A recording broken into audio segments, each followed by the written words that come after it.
ഇടത്തരം ജീവിത ശൈലി കൊണ്ട് നമ്മൾ നേടിയെടുക്കേണ്ട ഒരു കാര്യമാണ്. പരിസ്ഥിതി സംരക്ഷണത്തിന് കാലാവസ്ഥ വ്യതിയാന ലഘൂകരണം മുഖ്യ ശ്രദ്ധ നേടിയത് 1992 ബ്രസീലിൽ വെച്ചുള്ള ഉച്ചകോടി സമ്മേളനമാണ്. അവിടെയാണ് നെറ്റ് സീറോ, അതായത് കാർബൺ ന്യൂട്രൽ, അതൊരു പൊസിഷനാണ്. നമ്മൾ ഒരു വീട്, ഒരു സമൂഹം, ഒരിടവക, ഒരു രൂപത, ഒരു സ്കൂള്, നമ്മൾ കാർബൺ ന്യൂട്രൽ അല്ലെങ്കിൽ നെറ്റ് സീറോയിലേക്ക് വളരണം.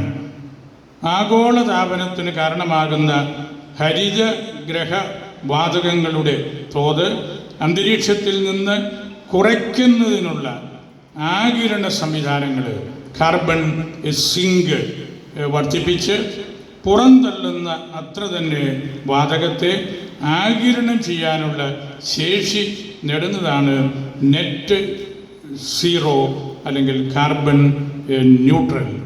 പുറത്തേക്ക് നമ്മൾ ഒരുപാട് മലിന വായു ബഹിഷ്കരിക്കപ്പെടുന്നുണ്ട്. ഉയർന്ന കാർബൺ ബഹിർഗമനത്തിന് കാരണമാവുന്ന സാധ്യതകൾ കുറച്ചും കാർബൺ ആഗിരണ ശേഷി വർദ്ധിപ്പിച്ചും നമുക്ക് നെറ്റ് സീറോ ആകാം.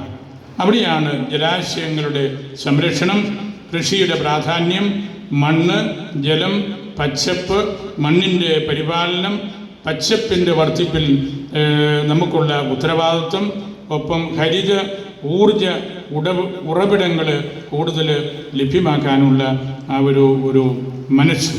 ഞാൻ കൂടുതൽ സമയമെടുക്കുന്നില്ല. നമുക്ക് കാർബൺ ന്യൂട്രൽ അല്ലെങ്കിൽ നെറ്റ് സീറോ ആകാവുന്ന ഏറ്റവും നല്ലൊരു രൂപതയാണ് പാല. നമ്മുടെ പള്ളികളിൽ എവിടെ ചെന്നാലും കൃഷിയിടങ്ങളാണ്. എന്ത് രസമാണ്! പള്ളിപ്പറമ്പും പരിസരങ്ങളും അയൽവക്കത്തുള്ള വീടുകളുമെല്ലാം നിറഞ്ഞ കാർഷിക വിഭവങ്ങളാണ്. നാണ്യവിളകളും അതുപോലെ തന്നെ ഭക്ഷ്യ വിഭവങ്ങളും കൊണ്ട് നിറഞ്ഞു നിൽക്കുന്ന പറമ്പുകളാണ് ഇപ്പോഴും നമ്മുടേത്. അപ്പോൾ നമുക്ക് വലിയൊരു ഉത്തരവാദിത്വമുണ്ട്. അതിലേക്ക് നമ്മൾ വരണം. പരിശുദ്ധ പിതാവ് നാടുകളിൽ എൻസൈക്ലിക്കൽസ് വഴിയും അപ്പസ്തോലിക ലേഖനങ്ങൾ വഴിയുമെല്ലാം സംസാരിക്കുന്നതും പഠിപ്പിക്കുന്നതും ഇതാണ് എന്ന കാര്യം നമ്മൾ മറന്നു പോകരുത്. അതുകൊണ്ട് ഒരു നെറ്റ് സീറോ ലക്ഷ്യത്തിലേക്ക് എത്തുന്നതിൻ്റെ ആദ്യ പടിയാണ് ഗ്രീൻ ഓഡിറ്റ്. അല്ല, നമ്മുടെ പച്ച പതിപ്പ് കൊണ്ടുള്ള നമ്മൾ ഒരു മരം വെട്ടിയാൽ 2 അല്ലെങ്കിൽ 4 മരം വെക്കണം. ചുരുക്കി പറഞ്ഞാൽ മണ്ണൊലിച്ചു പോകാണ്ട് അവിടെ നമ്മൾ നീർക്കുഴികൾ കെട്ടണം, വെള്ളം ശേഖരിക്കണം. ഇങ്ങനെയുള്ള ഒരുപാട് കാര്യങ്ങൾ ചെയ്യാനായിട്ട് ഏറ്റവും കൂടുതൽ സാധ്യതയുള്ള പൊട്ടൻഷ്യലുള്ള ഒരു രൂപതയാണ് നമ്മുടേത്. നമ്മുടെ ചേട്ടന്മാരും അമ്മച്ചിമാരും